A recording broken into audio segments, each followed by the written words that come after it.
अनंत श्री सदगुरु सुखराम जी महाराज की अनबय वाणी है। हरजस पदराग सोरठ 13 चल रहा है। इस हरजस के माध्यम से सदगुरुदेव फरमा रहे हैं। पांडे में चार बरण सुन्यारा, पांडे में चार बरण सुन्यारा, मोकू लखे कोई बिरले जुग में बहुत बसे संसारा, मोकू लखे कोई बिरले जुग में बहुत बसे संसारा। वो पांडे में चार बरण सुन्यारा, बामण वेश नहीं में सत्री नामे शूद्र कहाया, तीन लोक तेरा कुल बारे सो अवश्य में भाया, छह दर्शन छत्तीस पाखंड ये सब हद के माही, वेश बनाए फिरे बैरागी मैं इनमें हूँ नाही, हिंदू तुरक पखा मिल दो ही या मजबासन मेरा, जन सुख राम मोक में जानो गिगन मंडल सिर डेरा। ओ पांडे में चार बरण सुन्यारा। अनंत श्री सदगुरु सुखराम जी महाराज फरमा रहे हैं, पंडितों से, ज्ञानियों से, विद्वानों से, साधना करने वाले जनों से, जिसको जितना ज्ञान है वैसे वैसे अपने मत पंथ संप्रदाय के अनुसार सब भक्ति कर रहे हैं। कोई भरतखंड में भक्ति की कमी नहीं है। भक्ति भक्ति सब कोई कहे पर भक्ति न जाने कोई, दादू भक्ति भगवंत की देही निरंतर होय। तो भक्ति में क्या करते हैं सब लोग? एक गलती करते हैं कि अपने अपने मत पंथ संप्रदाय को ही क्या बताते हैं? सर्वश्रेष्ठ बताते हैं। और जो वो प्रथा चली आ रही है उसी को फॉलो करते रहते हैं। कोई अच्छी चीज नई चीज है तो उसको समझने की कोशिश नहीं करते, पूर्वाग्रह से ग्रसित रहते हैं कि हम जो कर रहे हैं जो सही कर रहे हैं। तो सदगुरुदेव फरमा रहे हैं ये आपका जो मत पंथ संप्रदाय है वो हद का व्यवहार है, वो शरीर तक के और इंद्रियों तक के सुख देने तक की सीमित विषय वस्तु है। यदि आपको हद से भी आगे, शरीर से भी आगे, मन से भी आगे, इंद्रियों से भी आगे आत्मा को शाश्वत आनंद की प्राप्ति करानी है तो आप इन वर्ण में, मत में, पंथ में, संप्रदाय से आपको उपराम होना होगा। यहीं तक सीमित रहोगे तो शरीर संसार के सुख तो मिलते रहेंगे, उसमें कोई दोहराए वाली बात नहीं है। परंतु सुख जहाँ दुख, जीवन जा रजनी, जहाँ जन्म जा मरना, ज्ञान विचार गुरा का देखो, काल फांसी क्यों पढ़ना। शाश्वत आनंद की प्राप्ति इनसे हो नहीं सकती। जीव भाव से सुखों की प्राप्ति हो जाएगी, फल पावे पदवी मिले पर गर्भ न छूटे, कोई वहीं तक का उपाय कर रहे हो तो इस अल्पकालीन उपाय से इस आत्मा को कुछ भी मिलने वाला नहीं है। आत्मा तो चारों वर्णों से बिल्कुल सदा से ही न्यारी ही रही है, वो कभी वर्ण में आ सकती नहीं है। वर्ण तो किसका है? शरीर वर्ण का है। जैसे जैसे कर्म है वैसे वैसे उसके संस्कार हो गए, वर्ण हो गए। वो जो जैसा काम करता था वैसे वैसे वो वर्ण का, उस जाति का कहलाने लग गया। जो रक्षा करने का काम करता वो क्षत्रिय हो गया, जो व्यापार करता वो वैश्य हो गया। तो मैं तो इन चारों वर्णों से, देह के वर्णों से उपराम हो चुका हूँ। किसके माध्यम से? साधना के माध्यम से, भजन के माध्यम से, निज नाम के माध्यम से यही संभव है कि व्यक्ति का देहाध्यास छूट सकता है।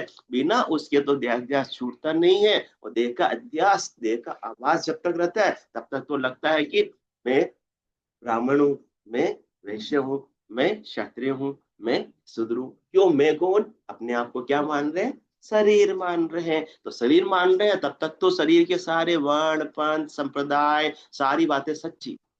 जब शरीर मानना ही छूट गया, सब चीज झूठी हो गई, फिर उससे कोई सरोकार रहता ही नहीं, फिर गिद्धता रहती ही नहीं। तो वर्ण पंथ संप्रदाय के सारे झगड़े अपने आप ही समाप्त हो जाते हैं, क्योंकि उसमें मत बुद्धि रहती नहीं। ये सब गौण लगने लगते हैं, बच्चों के खेल लगने लगते हैं, हद के व्यवहार लगने लगते हैं, आडंबर लगने लगते हैं कि अपन ने बच्चों का खेल तो बहुत खेल लिया, अब अपन क्या हो गए, बड़े हो गए हैं। बड़े हो गए हैं तो इस आत्मा को आनंद की प्राप्ति कराने में अपने को क्या होना है, अग्रसर होना है। वो आत्मा की आनंद की प्राप्ति कौन करवा रहे हैं, सदगुरुदेव अपने केवल ज्ञान के माध्यम से, अणबे ज्ञान के माध्यम से करवा रहे हैं। तो इसलिए जिन्होंने ऐसे अणबे के वचनों को श्रवण किया और सदगुरु की बात को 100% सिरोधारी किया, तो वो भी वास्तव में ये कहता है कि अब तक मैं हद के व्यवहारों में अपने स्वासार पूंजी को ऐसे ही हो रहा था।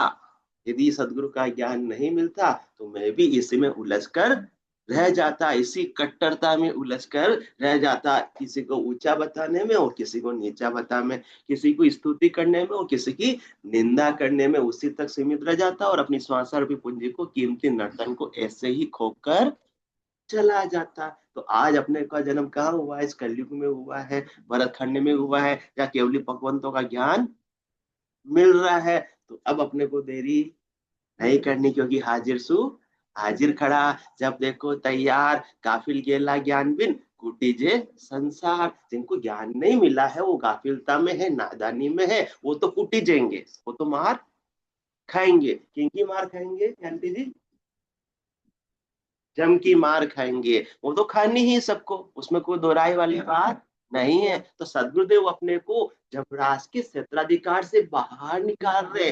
जब तक अपन शरीर तक सीमित रहेंगे, वर्णों तक सीमित रहेंगे, तब तक तो समझ लो कि जमराज के क्षेत्राधिकार में ही है। और जमराज का क्षेत्राधिकार 3 लोग, भवन चतुर्दश, एक काल को ग्रासा, सतगरु मेहर बिना नहीं छूटे, जन्म मरण भव त्रासा। तो अपने पे सदगुरु की मेहर हो रही है, बारिश हो रही है, पात्र उल्टा है, किसी का टेढ़ा है और किसी का सीधा है। लड्डा जी को बहुत हंसी आ गई।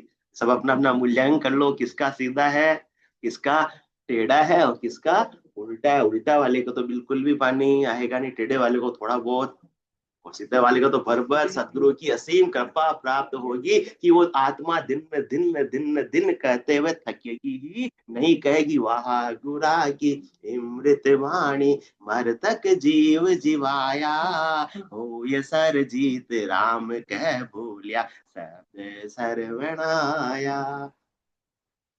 धन्य है ऐसे सदगुरुदेव को, धन्य उनके अगम देश के अनबे के वचनों को, जिन्होंने इस आत्मा को, सोए हुए को जगा दिया। वरना किसी के 40 साल ऐसे ही निकल गए, किसी के 60 साल निकल गए, अजमेरा साहब के 75 वर्ष निकल गए, परंतु जब जागो तभी सवेरा। वो तो सदगुरु की दया से, मेहर से, कृपा से सब कुछ संभव होता है। बाकी दिया लेकर भी अपन ढूंढने जावे तो सदगुरु का ज्ञान मिलने वाला नहीं। वो तो परमात्मा की कृपा से प्राप्त होता है। बिनु सत्संग विवेक न होई, राम कृपा बिनु सुलभ न सोई। बिना राम जी की कृपा के सत्संग मिलने वाली नहीं है। कुछ दिन के लिए इधर आते हैं आंटी जी के पास में, तो भी सत्संग में आ जाते हैं। क्यों? क्योंकि विशेष कृपा हो रही है, वरना तो सोए लेट सा, उठे लेट सा, सत्संग में ना आनी आवे, ऐसी स्थिति बनती है। मतलब जब तक है देखो कंटिन्यू आ रहे हैं, तो राम जी की कृपा के बिना ये केवल का ज्ञान प्राप्त होना संभव नहीं है। क्योंकि जो दुर्लभ है वही तो अपने को फ्री में प्राप्त होता है। जो चीज पैसे देकर मिल रही है वो समझ लो कि उससे आत्मा को कुछ नहीं मिलने वाला, नहीं, उससे शरीर को मिलेगा, मन का मनोरंजन हो जाएगा। आत्म रंजन कभी भी पैसा देकर होने वाला नहीं। सीधी सीधी सी बात है, उसमें और कोई दिमाग ज्यादा लगाने की आवश्यकता, कहीं भी जा रहे हैं मेरा साहब, पैसे देने पड़ रहे हैं, स्वेच्छा से चाहे बिना स्वेच्छा से, तो समझ लो कि इससे आत्मरंजन नहीं हो रहा है। क्या हो रहा है, मन का, हाँ, उसमें आपको जो भी मन के मनोरथ है वो जरूर पूरे हो जाएंगे। कहीं पर गए और वहां अपना कोई मन का मनोरथ था, वहां क्या बांध दिया, धागा बांध दिया, और धागा बांध के ऐसे आ जाते हैं थोड़े बहुत से छड़ा, हाँ छड़ा के भी आते हैं। तो किसका कार्य हो रहा है, आत्मा का या शरीर का, शरीर का कार्य। और अपन समझ ले कि हम तो ऐसे ऊंचे धाम में गए, इससे तो हमारा क्या हो जाएगा चाचा जी, हाँ, हाँ उद्धार हो जाएगा। संतों की तपोभूमि में गए, बहुत बड़ी बात है, जाना अच्छी बात है, परंतु जिस साधना संतों ने की वो साधना अपन करेंगे, जिस मार्ग पर वो चले उस मार्ग पर वो अपन चलेंगे तो मंजिल आएगी ना। केवल मार्ग को पकड़कर एक जगह बैठ गए, वहीं चले नहीं, तो कुछ काम बनने वाला नहीं है। चले आपने पाँव दिन सो पंथ बतावे, परदेसी पर बोम गेल बूझत गरा। सतगुरुदेव ने तो रास्ता बता दिया कि केवल पद आनंद पद का ये मार्ग है। अब चलना आपके हाथ की बात है। अब मार्ग का ही आप इंजॉय करने में वहीं अटक जाएंगे या मंजिल को प्राप्त करनी है। एक धागा बांधना तो ठीक है, शरीर का थोड़ा सा कार्य कर लिया आपने और आपका कार्य भी हो जाएगा, उसमें कोई दो राय वाली बात नहीं है। निंदा नहीं हो रही लड्डा जी, निंदा में समझ लेना घर पे जाके वहां तो ऐसी बातें करते हैं, निंदा नहीं हो रही, ये तो अच्छी बात है। हाँ हो रहा किसी का काम तो बहुत अच्छी बात है ना, किसी का भलाई तो हो रहा, पर वहीं तक सीमित नहीं रहना, वो बात आ रही है। उसी को नहीं समझ लेना कि मेरा आत्मा का कल्याण धागा बांधने से हो गया, उससे कभी होने वाला नहीं। आत्मा को कल्याण तो जितने भी धागे बंधे हुए हैं वो सारे खोलेंगे। सो मन जो सूत कौन सुलझावे, वो सदगुरुदेव उस धागों को अभी तो अपन और बांध के आ रहे हैं और उलझा के आ रहे हैं और कर्म बंधन, क्योंकि उससे बांधने से क्या मिलेगा? सुख मिलेगा, पक्की बात है मिलेगा, दोराय वाली बात नहीं। किसका मनोरथ तो जाके बांध के देख लेना, नहीं मिलेगा, पक्की बात है मिलेगा। आखिर पराक्रम जगह का है, वो तो होकर रहेगा। आप सच्ची भावना से जा रहे हो, क्योंकि परमात्मा बड़े दयालु है, जिस भावना से आप जो मांग रहे हो वो चीज आपको मिल जाएगी। अब मांगना क्या है? कोई कल्प वृक्ष मिल गया उसके नीचे कि हाँ, घर जाते हुए रास्ते में कल्प वृक्ष मिल गया, शाम को मुझे सब्जी मंडी नहीं जाना पड़ेगा, मैं लौकी लेते हुए चलती हूँ, शाम को मुझे कल्प वृक्ष तो क्या मांग लिया? लौकी कद्दू मांग ली, लौकी मांग ली, और भी कोई सब्जी पसंद की है जो मांग ली, हाँ मिल जाती। मनोरथ तो सारे पूरे हो जाते हैं, जो भी इच्छा है वो मिल जाएगी, परंतु सच्चा सच्चा कल्प वृक्ष देखो, अभी भी महत्व बुद्धि किसकी है? तो फिर कल्प वृक्ष तो ये क्या है? सदगुरु का ज्ञान है, ये राम नाम है, इससे जो मांगोगे आप मिल जाएगा। क्या मांगना है? इसलिए सदगुरुदेव तो फरमाते, तीन लोग सु भया उदासी, वे जन अमर लोक का वासी। राका बांधा अपन ने, मन का कोई मनोरथ हुआ, मन का मनोरथ पूरा हो गया, तो एक मनोरथ पूरा हो गया, अब तो विश्राम लग गया कि अब तो कोई मनोरथ बाकी ही। किसके लिए धागा बांधा था? कि मेरे पुत्र की क्या हो जावे? हाँ सगाई हो जावे, फिर वापस क्या अच्छी शादी हो जावे, फिर मेरे बहू रानी बस आवे, बहुत अच्छी आवे, मेरी बहुत सेवा करे, फिर बहू रानी के क्या हो जावे? हाँ, फिर बेटा बेटी उसमें भी क्या प्राथमिकता, क्या पोता पहले हो जावे, कि आज के जमाने में ज्यादा। हाँ एक लड़का हो जावे, फिर देखेंगे फिर क्या रहना सिस्टम, ठीक है, फिर वो सोचेंगे।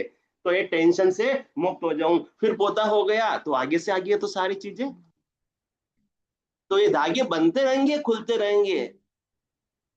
समझाने जी, धागे बनते रहेंगे खुलते रहेंगे, बनते रहेंगे। तो सदगुरुदेव तो अपने को ये कह रहे हैं, इनमें बंधन में बंधना नहीं है, अपने को सारे बंधनों को खोलना है। इसलिए बावन गादी ऊपरे पुरुष प्रे कहूं एक, वो सुख को सागर प्रेस्ता, आवे पुरबरा लेख, आवे पुरबरा लेख, जना को ले जावे, बड़ो पुरुष सब तेज बाट अटकन नहीं पावे, सुखराम काट फंद जीव का। ये जो बांध रहे हैं ना अपन, क्या बांध रहे हैं अपने गले में? हाँ हाँ, सुखराम काट बंद जीव का, तारे हंस अनेक, बावन गादी ऊपरे पुरुष प्रे कहूं एक। बांध रहे और खुश हो रहे, बांध रहे और खुश हो रहे, बांध रहे खुश हो रहे। बंधन में कोई खुश हो सकता है? नहीं है। जो भी बंधन है या तो सोने की बेड़ी और या लोहे की बेड़ी है। और जब अपना देहाध्यास सदगुरु की दया से कृपा से मेहर से निज नाम के साथ में साधना करने से छूट गया, तो ये बंधन बांधने की आवश्यकता ही नहीं रहेगी। फिर लगता है कि जितना मिला उतना तो मैं उसके लायक था ही नहीं, कि परमात्मा ने इतना कुछ दे दिया और अब क्या मांगना बाकी रह गया है। क्योंकि वजन सुवासना जल जाए दो जो, और कोई नहीं है उपाय। बाकी तो सारे एक मनोरथ की पूरा हुए, दूसरा मनोरथ, तीसरा मनोरथ, आगे से आगे मनोरथ चलते रहेंगे। हर बार कितनी दौड़ लगानी पड़ेगी, कितनी बार मनोरथ को पूरा करने के लिए दौड़ लगानी पड़ेगी। और यहाँ सदगुरुदेव फरमा रहे हैं कि एक ही बार में आपके सारे मनोरथ पूरे हो जाएंगे, क्योंकि कोई मनोरथ शेष रहेगा ही नहीं। पर ऐसी स्थिति हो जाती है तब मालूम पड़ता है कि ढूंढा सब जहां पर, पाया पता तेरा नहीं। जब पता तेरा मिला तो अब पता मेरा नहीं। अब मुझे कुछ चाहिए ही नहीं, पहले चाहिए चाहिए चाहिए, अब आप दे रहे हो तो बस धन्यवाद धन्यवाद धन्यवाद, आपने दिया जो खूब है। अब कब तक लेते रहेंगे, हमको तो अमर लोक की प्राप्ति करनी है। इसलिए तीन लोक से भया उदासी, वे जन अमर लोक का वासी। तो सदगुरुदेव फरमा रहे ना तो मैं ब्राह्मण में हूँ, न वैश्य में हूँ, न मैं क्षत्रिय में हूँ, न मैं शूद्र में हूँ। मैं तो तीन लोग 13 कुल से भी बाहरे हूँ, उनमें मैं हूँ ही नहीं। जब तक यहाँ रहेंगे तब तक जम का क्षेत्राधिकार रहेगा, और कर्मों को पाप पुण्य का न्याय चुकाना पड़ेगा। और कर्मों का न्याय चुकाने के अनुसार पुण्य को भोगने के लिए स्वर्ग के उच्च लोकों की प्राप्ति हो जाएगी, और पाप को भुगतने के लिए वापस से 84 में आना पड़ेगा। और ये चक्र चलता रहेगा किसके समान, तीन लोक का फेरा होई गाणी बेल फिरे जो सोई, चार वेद की त्रिगुण माया, लख 84 जीव बंधाया। कभी ऊपर के लोकों में, कभी नीचे के लोकों में, और स्थिति वो की वही रहने वाली। जिस प्रकार से गाड़ी का बेल सुबह चलता है, आंखों पर क्या बंदी होती है, इसी प्रकार से अपने भी कौन सी पट्टी बंदी हुई है, भरम की पट्टी बंदी हुई है, माया की पट्टी बंदी हुई है कि मुझे बहुत मिल गया, बहुत मिल गया, बहुत मिल गया। क्या मिल गया, आज भी देखे तो वही खाली के खाली है। रीतो आयो रीतो जासी, जो साथ जा रहा है वो मिल गया, बाकी कुछ मिला नहीं। बाकी भरम है कि मुझे मिल गया, मेरे नाम पर इतने क्या हो गए। हाँ, अजमेरा साहब के पास सबसे ज्यादा प्लॉट है, तो मेरे नाम पे मुझे निकला प्लॉट हो गए, जो होता है वही निकलेगा। तो मेरे नाम पे इतने प्लॉट हो गए, परंतु अपन प्लॉटों को ले जा सकते हैं नहीं है। अपन भ्रम में कि मेरे नाम पर है, क्यों अपन अपने आप को क्या मान रहे हैं, शरीर, ये शरीर के नाम पर है कि भाई राधे श्याम जी, अजमेरा के नाम पर रजिस्ट्री, आत्मा के नाम पर तो रजिस्ट्री रजिस्ट्रार कर सकता है, रजिस्ट्री कर सकता नहीं। और जिसको आत्मा का बोध हो या सच्चे स्वरूप का बोध हो गया, वो कहता मेरा कुछ है ही नहीं। जो भी यहाँ नाटक करने के लिए डायरेक्टर ने मुझे उपलब्ध कराई सामग्री, वो डायरेक्टर की है। मैं तो स्टेज पर हूँ, और स्टेज छोड़ के जब डायरेक्टर बोल देगा, मैं ऐसा कैसे इसको छोड़कर चला जाऊंगा, मुझे ले जाने की जरूरत है ही नहीं, क्योंकि मेरी है ही नहीं, सब उस डायरेक्टर की है, उस परमात्मा की है। क्योंकि उसने क्या समझ लिया, इसको नाटक समझ लिया। और अपन क्या समझ रहे हैं, सच्चा समझ रहे हैं। इसलिए डायरेक्टर ने जो सुविधाएं दी है अपने को नाटक करने के लिए, उसको अपना मान लिया अपन ने, इसलिए अपन साथ ले जाने की सोचते हैं, परंतु वास्तव में साथ को ले जा सकता नहीं है। तो जो भी बनाया डायरेक्टर ने, शरीर को बनाया, ब्राह्मण बनाया, वैश्य बनाया, शूद्र बनाया, क्षत्रिय बनाया, ये तो अपना अपना रोल जिसको देना था वो दे दिया। आज इस जन्म में किसी को शत्रुघ्न बना दिया, अगले जन्म में हो सकता है शूद्र बना देवे।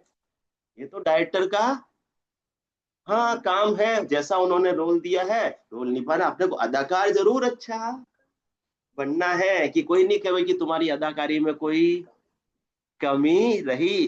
खेलना पूरा है, परंतु नाटक रूप में उसको सच्चा मान के नहीं रहना है। इसलिए तीन लोक तेरा कुल बारे, सतगुरुदेव फरमा रहे तो तीन लोकों में रहे, रह तो भरतखंड में रहे, परंतु वो क्या करे, मेन में वही नहीं। तीन लोक तेरा कुल बारे, सो अवश्य में भाया, छे दर्शन 36 पाखंड, ये सब हद के माही, वेश बनाए फिरे बैरागी, मैं उनमें हूं नाही। जो छह दर्शनी है, वो भी क्या है, केवल वस्त्र पहन लिए, अपने अपने मतपंथ समुदाय के अनुसार से जो आचार संहिता बनाई है उसका बस पालन कर रहे हैं। ये सब हद के व्यवहार हो गए, लोगों को दिखाने के हो गए, उससे आत्मा को कुछ भी प्राप्त होने वाला नहीं। आत्मा के लिए तो क्या हो गया, ये पाखंड, और शरीर के लिए क्या हो गया, सच्चा।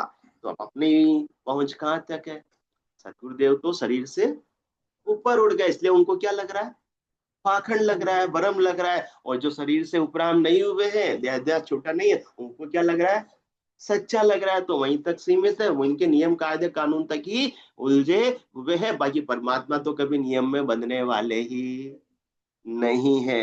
भेष बनाए फिरे बैरागी, मैं इनमें हूं नाही। और जो भेष बनाकर बैरागी बन गए, क्योंकि उन्हें लगता है कि सामान्य वस्त्र पहनने पर तो कभी कोई बैरागी बन ही नहीं सकता है। बैरागी बनने के लिए क्या करना पड़ेगा, जो सामान्य वस्त्र उसको हार कर कौन से वस्त्र पहनने पड़ेंगे, हैं, हाँ, कौन से, कौन से कलर के?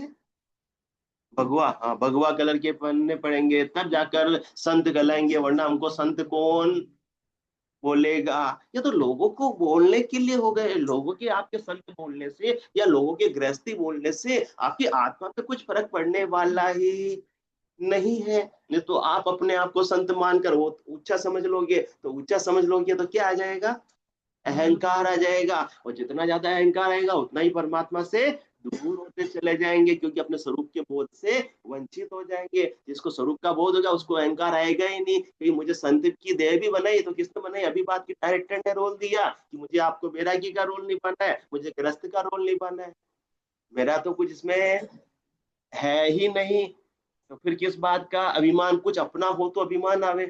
पड़ोसी की गाड़ी आ गई मर्सिडीज, मेरा साहब अपने को अभिमान आएगा क्या? नहीं आएगा, जब तक कि अपने घर के बाहर आके, हाँ तो अपना कुछ है ही नहीं, तो किसका अभिमान आएगा? तो अपन ने अपना मान लिया, और अपना मान के समझ लिया कि मैंने तो क्या किए, रंगे रंगाए वस्त्र अपने अपने मत पंथ संप्रदाय के अनुसार पहन लिए। अब मैं क्या हो गया? ऊंचा हो गया। बाकी सब गृहस्थी कौन से हो गए? नीचे हो गए। अब मेरे को कहाँ जाने का अधिकार है? बारादरी में। गृहस्थियों को अधिकार, गृहस्थियों को अधिकार नहीं है। अभी तो अपन द्वैत भाव में है। केवल्य का मतलब क्या होता है? केवल का मतलब एक, ओनली वन। अभी तो द्वैत भाव मिटा ही नहीं। वो क्या बन गए हैं वेश पहनकर? भेष बनाए फिरे बैरागी। द्वैत भाव तो मिटा ही नहीं कि वो बारादरी में नहीं जाएंगे, हम बारादरी में जाएंगे। एक भाव हुआ, द्वैत भाव हुआ? हाँ, द्वैत भाव हुआ। तो दृष्टि कहाँ पर है? शरीर पर है, क्योंकि शरीर से हम बैरागी और शरीर से वो गृहस्थी है, ऐसा मान रहे हैं। आत्मा तो न बैरागी होती है न गृहस्थ में आती है। वो आत्मा का भाव, सच्चे स्वरूप का बोध अभी तक हुआ नहीं, तब तक कोई द्वैत भाव रहेगा। और द्वैत भाव रहेगा, उसके अनुसार से निर्णय करते रहेंगे, उसी के हिसाब से आचरण करते रहेंगे, तो क्या रहेंगे? 3 लोग 13 कुल से बारे होने वाले नहीं है। और 3 लोग और 13 कुल में किसका राज है? जमराज का राज है। वही ले जाएगा। भले ही आपने वेश पहन लिया कोसा भी, पर वही ले जाएगा। कैसे ले जाएगा? कैसे ले जाता है जमराज? सिर में गुरज, गला में फांसी, जाल में है जमरानो। जो सामान्य ग्रस्त के वस्त्र पहने उनको भी ऐसे ले जाएगा। जिन्होंने भेषधारी बन गए, शरीर से बैरागी बन गए, परंतु घट के भीतर भक्ति निज नाम जागृत नहीं हुआ, तो दोनों की रीत एक ही पढ़ने वाली है। जमराज के लिए वो कोई फर्क पड़ने वाला नहीं। वो तो कहेगा वेशभूषा है ये तो वैसे भी आप पढ़ लो, मेरे क्या फर्क पड़ने वाला है? क्योंकि वो इनकी भेष की मर्यादा को मानता नहीं। वो किसकी मर्यादा को मानता है? जब माने मर्जा चाल पास से नहीं आवे, दूरासु डंडो साधका दर्शन चावे। जिसके पास में ऐसे निज नाम की भक्ति है, केवल ही भक्ति है, उसकी मर्यादा को मानता है कि इस केवल्य के माध्यम से इसने अपने पाप का पुण्य का समय रहते हुए, शरीर रहते हुए हमेशा के लिए सफाया कर दिया। अब पाप पुण्य बाकी ही नहीं रहे, कर्म बाकी ही नहीं रहे, मैं किसका न्याय करूंगा? कर्मों का तो जमराज को क्या करना है? न्याय करना है, उसके मुताबिक उसको आगे वापस दे देनी है। अब कर्म कोई बाकी ही नहीं रहे तो देह धरने की आवश्यकता नहीं। तो वो कहता है आप मेरे क्षेत्राधिकार में हो ही नहीं, वरना तो फिर कोई सा भी बेस पहन लो। सिर में गुरज, गला में फांसी, जाल में है जमरानो, सायब राम कदे नहीं सिमरियो, ये सब लोक बिरानो। सिर में गुरज और गला में फांसी, जो आया है सो जाएगा। राजा रंग फकीर, एक सिंहासन चढ़ चले, एक बंदे जंजीर। अब सिंहासन पे कौन से सिंहासन पे बैठना है अपने को? और कौन सी जंजीर? जंजीर किसकी? ये जमराज की जंजीर में खींचते हुए कोई जाना चाहता नहीं, फिर भी ले जाया जाता है। और एक सिंहासन कौन सा? इस अमर विवाण में इस आत्मा को आदर के साथ में ले जाया जाता है। ब्रह्मवर वरण करके ले जा रहे हैं और जमराज हरण करके ले जा रहा है। कितना वरण? जाना तो वैसा का वैसा ही है, परंतु जाने की रीत में कितना बड़ा फर्क आ जाता है। हरण और वरण का कितना भारी अंतर है, ये तो आप सब जानते ही होंगे। सीता माता को राम जी ने क्या किया? वरण किया। वरण करके आदर के साथ में जनकपुरी से कहाँ ले गए? अयोध्या ले गए। और रावण ने क्या किया? हरण किया। तो चित्रगुप्त से वो कहाँ ले गया? लंका ले गया तो हरण और वरण का कितना भारी अंतर अपन सब जानते हैं, वो जानते हुए भी नादान। हाँ जी महाराज जी, गर्दन नीचे करने से काम थोड़ी बनता है, जानते हुए भी नादान बन रहे हैं। तो जब तक दयाध्यास छूटेगा नहीं, तब तक तो जमराज हरण करता रहेगा। आज पहली बार नहीं, कितनी बार अपना हरण हो चुका है। इसलिए सतगुरुदेव फरमान, आज तो तुम ब्रह्मवर को वरण कर लो, आज तो मेरी बात को मान लो, मेरा कोई स्वार्थ नहीं है। इन वर्णों से, मतपन संप्रदाय से, हद के व्यवहारों से ऊपर उठ जाओ, और ये सच्ची भक्ति घट के भीतर संभालो, कर लो तो काम बनेगा, बाकी बनने वाला नहीं है। अपने नियम कायदे कानून से समझ ले कि हम तो रोज मंदिर जाते हैं, रोज ये करते हैं, वो जो करते हैं, ये हद के व्यवहार है, करना चाहिए, परंतु इससे केवल मात्र ये करने से आत्मा कभी भी तीन लोकों से परे चौथे लोक की प्राप्ति नहीं कर सकती है। तो छेद भेष बनाए फिरे बैरागी, मैं इनमें हूं नाई, मैं इनके अंदर कोई नहीं। मेरे वस्त्र कौन से हैं? सामान्य वस्त्र है, क्योंकि वस्त्र से कुछ भी फर्क पड़ने वाला नहीं है। कोई से भी कलर के वस्त्र पहनो, चाहे वस्त्र नहीं भी पहन रहे, कोई दिगंबर भी हो गए तो उससे भी कुछ फर्क पड़ने वाला नहीं है। दिगंबर हो, श्वेतांबर हो, कोई भी हो, कोई सा भी है, तो अंबर है। अंबर का मतलब वस्त्र है। तो वस्त्र तो किसका है? आत्मा का, देह का है। ये देह का है, शरीर का है। तो अभी तक तो दृढ़ दृष्टि है कि वस्त्र बदलने में ही अपन अपने आप को मोटा और हल्का मान रहे हैं, तब तक तो देहाध्यास अभी छूटा नहीं। इसका देहाध्यास छूट गया, वो कहेगा वस्त्रों से क्या फर्क पड़ने वाला है, उसमें कुछ भी न तो कुछ जाने वाला, न कुछ आने वाला, कुछ भी मिलने वाला नहीं है। तो उसकी दृष्टि किस पे है? आत्मा को सत्य वस्त्र पहनाने हैं, आत्मा को सत्य जल से स्नान करना है। तो सज्जल कौन सा है? राम नाम के सज्जल से स्नान करना है। ये निज नाम का आत्मा को सत्य वस्त्र पहनाता है, तो जाके ये आत्मा गुरु प्रदेश में जाने की हकदार होगी। ये उसकी सच्ची दीक्षा होगी। ये आत्मा सच्ची बैरागी तब बनेगी। बाकी देह से बैरागी बन लिए तो कैसी स्थिति हो जाती है? भले भटको, भेष बनाए फिरे। कहाँ फिर रहे हैं? अभी तो इस देह से फिर रहे हैं, फिर वापस कहाँ फिरेंगे? 84 में फिरना पड़ेगा, क्योंकि अपन ने अपने आप से केवल क्या कर लिया? ज्ञान वैराग तो आया ही नहीं। तीव्र वैराग और मद वैराग की स्थिति है, तब तक तो काम बनेगा नहीं। ज्ञान वैराग यू जान, पिंड ब्रह्मण सु न्यारा, श्वासा का नहीं काम, जीव का कौन विचारा, सुनत मस्त हो जाए, ब्रह्म आपो छिटकावे। अपना आपा छूट गया क्या? अहंकार छूट गया क्या? वजूद छूट गया क्या? मैं भी कुछ चीज हूँ। आपा अभी तो बना हुआ है, उसने मेरे को ऐसे कैसे बोल दिया, मैं जेठानी हूँ। है तो मैं ऊंची हूँ, जेठानी ऊंची है, देवरानी ऊंची। उधर नहीं देखेंगे, उधर दोनों बैठी, आपको देखना है। कौन ऊंचा होता है? जेठानी ऊंची होती। क्यों? क्योंकि जेठानी किससे है? वो देह से है।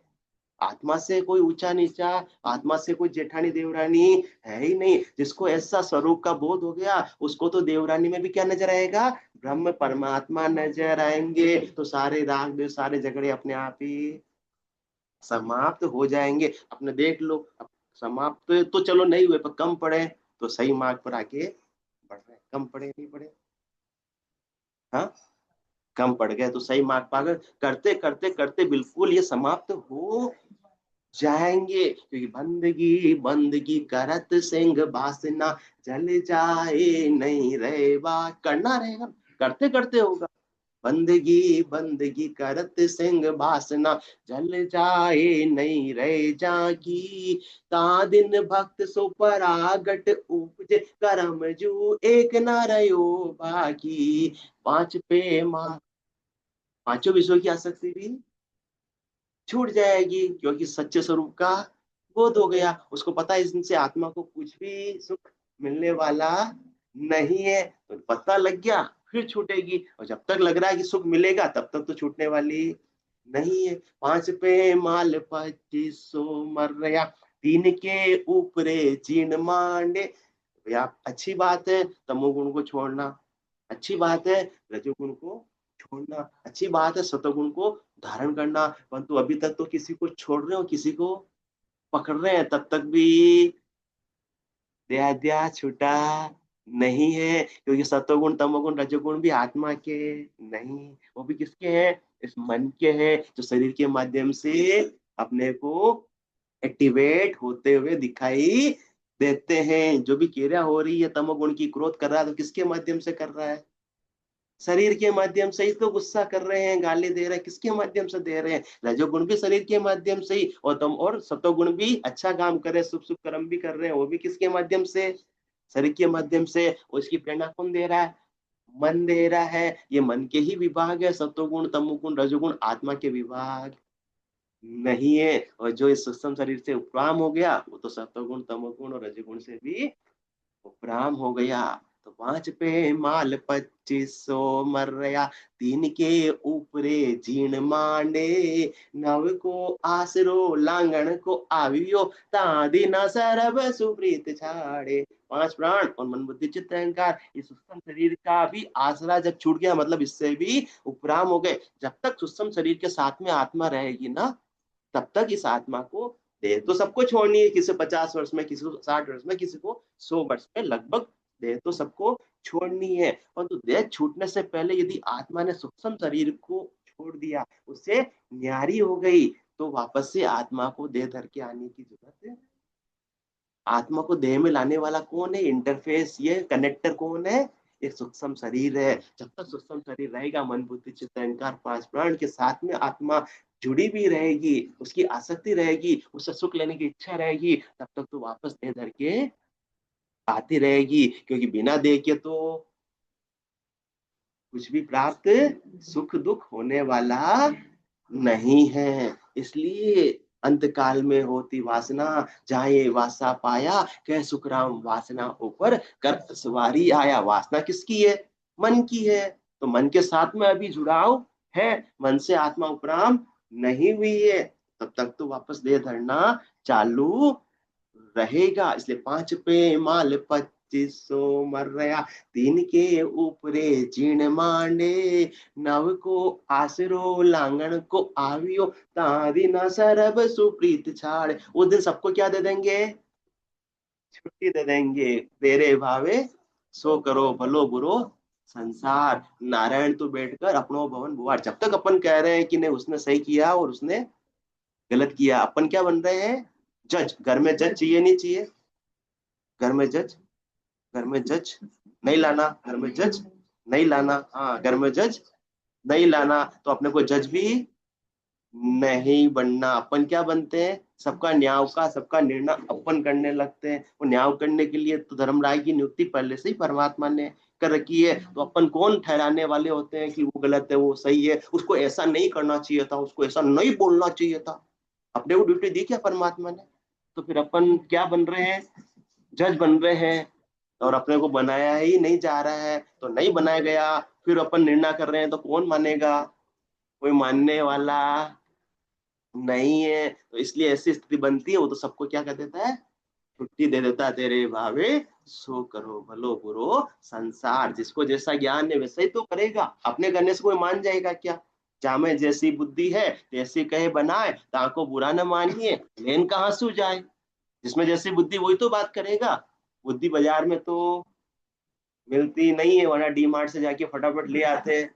हाँ सब लोग खरीद के ले आते। इसमें जैसी जैसी बुद्धि है, जैसी समझ है, जैसा ज्ञान है, वैसा ही तो कार्य करेगा। अपने को बुद्धि पर विवेक कौन जागृत कर रहे हैं, अनंत श्री सदगुरु सुखराम जी महाराज अनबे के वचनों के द्वारा कर रहे हैं। तो अपनी बुद्धि पर विवेक जागृत हो गया, तो क्या सार है और क्या असार है, क्या भ्रम है और क्या माया है। ऐसी हंस पति कब आ सकती है, ऐसे केवल ज्ञान को श्रवण करके और सद्बुद्धि से साधना करने पर आ जाती है। हंस की चोंच में ताकत होती है कि वो दूध दूध को पी जाता है और पानी पानी को छोड़ देता है। इसी प्रकार से संसार के अंदर सार भी है और असार भी है। तो अपने को तो सार सार को गई लो, थोथा दे उड़ाए।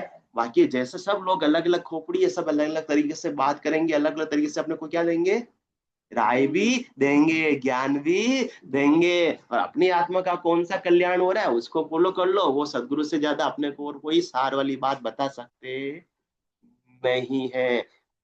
इसलिए सदगुरु फरमा रहे कि मैं इन भेषधारी में हूँ ही नहीं, मैं इनको महत्व देता ही नहीं। बोलो राम सदगुरु देव जी महाराज ने धन्य हो परम दयाल सदगुरु सुखराम जी महाराज ने धन्य हो अनंत श्री सदगुरु सुखराम जी महाराज के ज्ञान ससुरु भगवान ने धन्य हो केवली भगवंता ने धन्य हो जीवा तारण जहाज ने धन्य हो मोक्ष के मालिका ने धन्य हो अनंत कोटि संतान ने धन्य हो। राम राम राम राम सा राम राम।